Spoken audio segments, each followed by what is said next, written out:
जय श्री राधे कृष्ण। क्या आप जानते हैं अष्टछाप के 8 कवि कौन थे? ये थे कृष्ण भक्ति के ऐसे महान कवि जिन्होंने अपने पदों से भक्ति को जीवंत कर दिया। अष्टछाप का अर्थ है 8 कवियों की छाप। ये सभी वल्लभाचार्य और उनके पुत्र विट्ठलनाथ के शिष्य थे, जिन्होंने पुष्टि मार्ग की परंपरा में श्रीनाथ जी की सेवा में कीर्तन किए।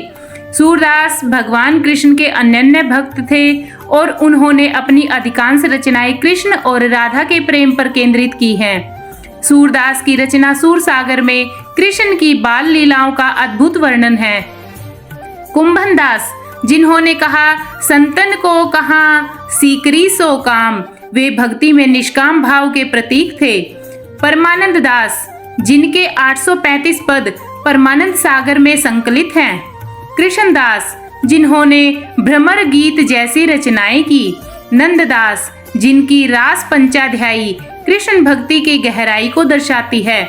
चतुर्भुज दास, कुंभन दास के पुत्र, जिनकी रचनाएं भक्ति प्रताप और द्वादश यश हैं। गोविंद स्वामी, उन्होंने गोवर्धन पर्वत पर निवास किया।